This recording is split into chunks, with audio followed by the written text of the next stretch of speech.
Hey, what's going on, guys? Today I'm going to show you guys how to hit a speed bag, so stay tuned.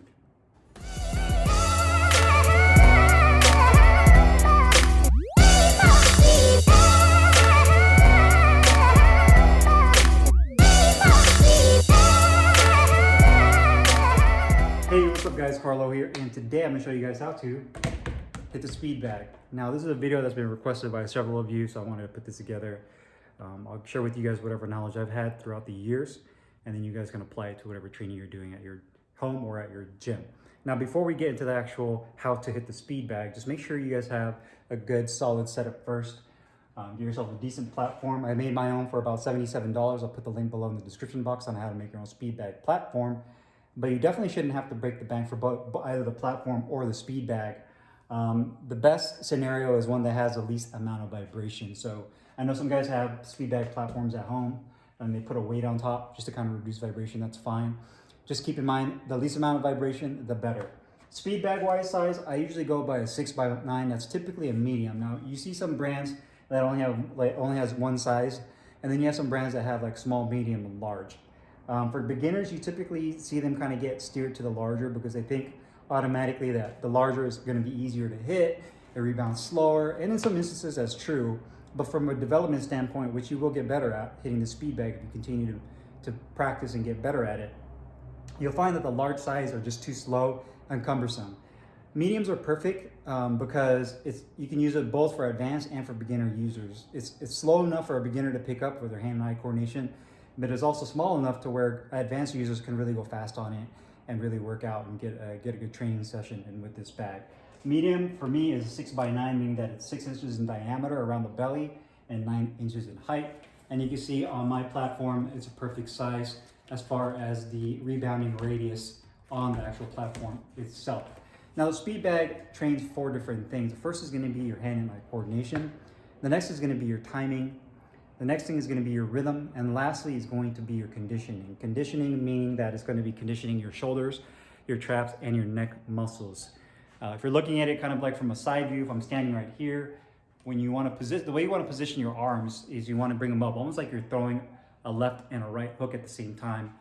Your shoulders should be even on an even plane, and your elbow should be directly perpendicular right there. You can see that. And then from there, it's from your elbow through your forearm that you get the rotation from hitting the speed bag. So both sides, if you're looking at it from this view, if I'm going with the left or with the right, you can see there, or alternating, you could do this. But technically speaking and fundamentally, you want to keep your shoulders up. That's where you really get that conditioning of the shoulder muscles and really with the rotator cuff as well. Now, hand positioning, the next thing is going to be hand position. Now, 9 times out of 10, most people will hit with the soft butt of their hand, the very bottom right here. You'll see the majority of people hit like that. Now, there's some trainers that also train with hitting with the front 2 knuckles, like you're actually punching. It almost looks like you're doing a doggy paddle. So traditionally, people typically hit with the bottom of their hand.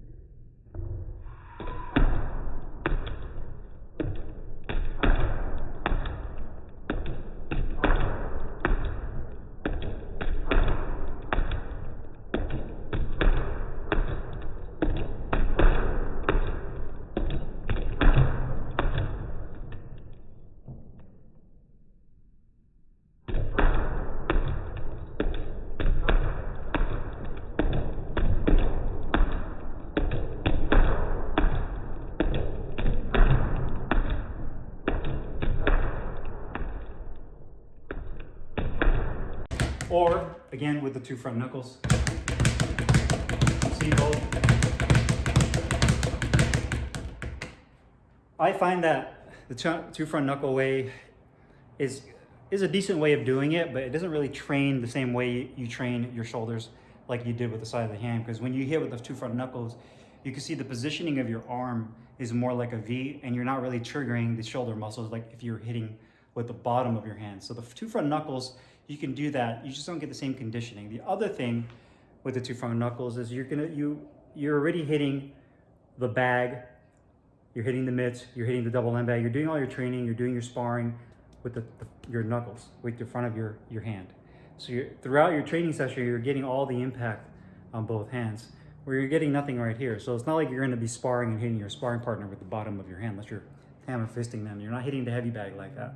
So to me, it's better just from a wear and tear standpoint, from a body maintenance standpoint, just to hit with the bottom of your hand because it's softer and it's more durable when you're hitting this bag, especially repeated motion of hitting that rather than hitting it with your front knuckles. So to me, in my opinion, it's better just to hit with the bottom of your hand rather than your knuckles, just from a conditioning standpoint, and also just for the safety and the longevity of your hands. Now, setting it up. If you want to start hitting this bag and you have no idea what you're doing, this is your very first time trying to hit the speed bag, make sure it is the correct height. The speed bag, typically the middle of the belly should be right nose level with yourself. For more advanced users, some guys like to go up higher, which means that their hands are going to be their hands and their shoulders are lifted up higher, which gives you a lot more of a burn from a conditioning standpoint, because now it's really all your shoulder muscles that are really working at a higher level, and it requires your muscles to really lift up higher, and requires more muscular endurance for that. So a lot of guys like to go really high with their speed bag. That really helps to have an adjustable speed bag platform, that way you can raise and lower the height. But if it's just you using your bag at home and you're the only one person using it, then obviously the belly of the bag should be right at nose level. So make sure you have the correct height, the bag is properly inflated, get your hands into position, and when you start to hit it, just hit it slowly, starting off with one hand. The other hand should be at your face, protecting your face. And then when you switch, again, the rhythm and the timing, so you'll get used to it. One mistake that a lot of people make is when they hit it, they try to anticipate the bag coming back and they try to meet it in the middle. So what I mean by that is they'll wait, their eyes will tell them, hey, the bag is coming back, and then they'll start the motion of trying to hit it. By then it's too late, because by the time that split second of your hand coming to the bag, when you already see it coming back towards you, the bag is going to be way too far forward and you're going to get a buckle. You're going to hear a buckling sound when it comes back. Let me see if I can try that. So you'll get more of a buckling sound instead of a nice solid hit, okay? The other thing with the hand and eye coordination is the faster you go, believe it or not, I know it sounds kind of counterintuitive, the quicker you go, the easier it is, because you can hear it.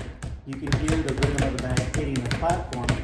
I don't even have to look at you, because audibly, I can tell that the bag is coming back just based on the sound of it hitting the board. And my hand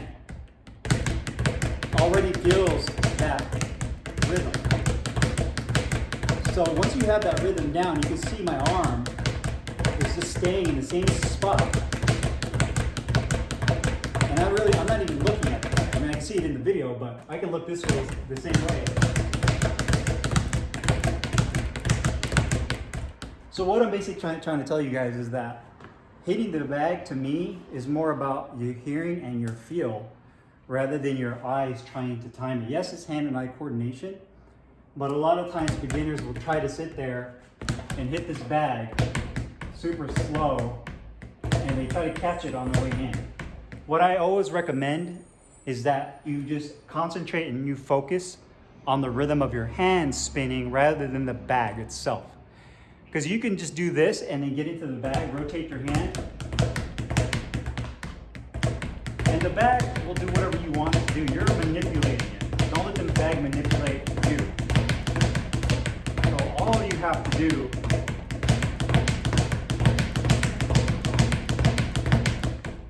is stay within that same rhythm and not stray off from that motion. Don't go wild. Don't go dropping your hands with it.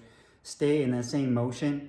And try not to let your eyes deceive you. Try not to let your eyes dictate you hitting the bag. Let your hands and your ears, the sound of the bag hitting the platform, give you that rhythm and that feel of the bag. So when you're hitting it, you hear it.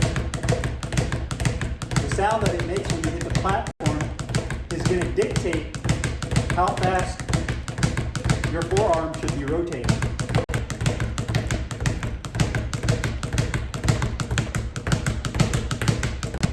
It will take some time to get used to it because your shoulders are not used to it. If you have never done this, doing it for a minute straight might be a long time for you, and you start to feel that burn in your shoulders, which is perfect. That's exactly what you should be feeling. So don't get discouraged by that. You might at first get a little tired, But the sooner you can develop your muscles and get that muscular endurance, the easier it's going to be. But keep in mind the audible part of it. That's kind of where I feel you can really expedite or speed up your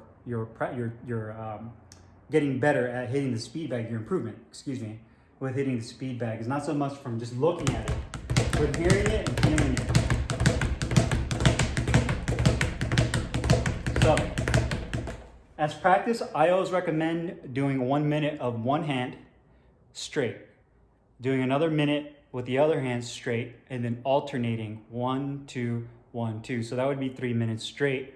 Again, speed, I know it's called the speed bag, but speed is not important at first, as it is more important that you stay consistent with hitting it.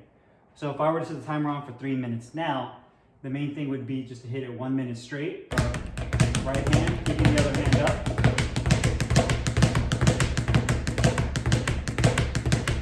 Keeping a good rhythm. Again, you don't have to sit there and smoke the bag. You just have to maintain that good rhythm. And again, the sound of it hitting the board will dictate to you your forearm will spin. Again, don't let your eyes deceive you. So after you're done with the minute on the right hand, switch to your left.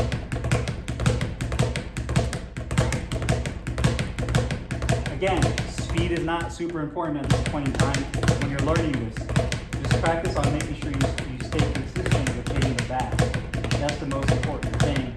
As you continue to improve, you'll notice that you'll be able to go faster and faster with this as you improve. And then last, alternating.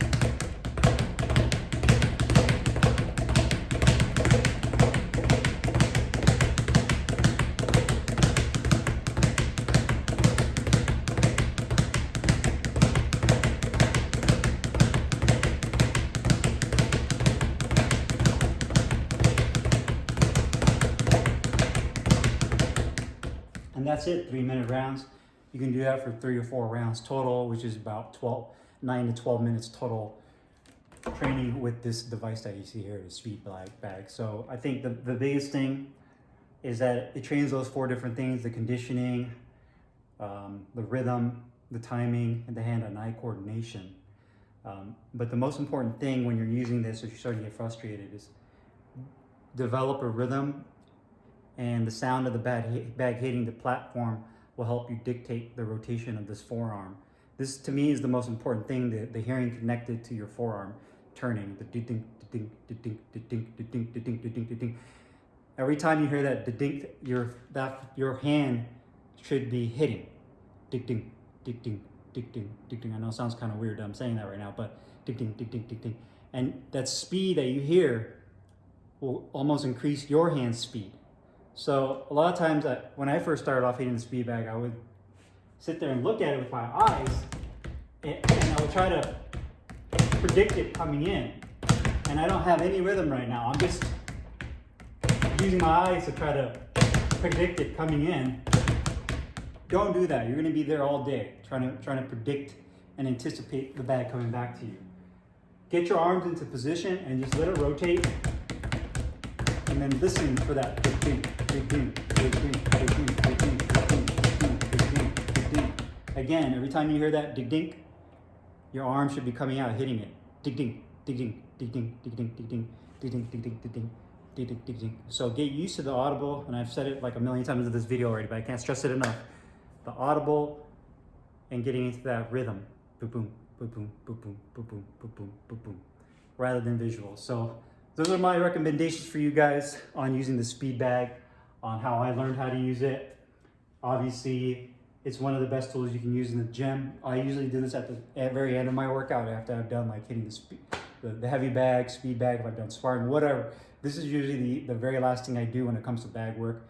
And then I'll do some conditioning, like hitting the abs, do some ab work and stuff like that. But this is typically the very end of my workout. I usually burn out, and that's it for the day. So again, if you guys have any questions or comments, you guys want to add anything to this training that I gave, if you guys have any better ways or any recommendations for anybody that's watching this video, make sure you guys put that in the comments.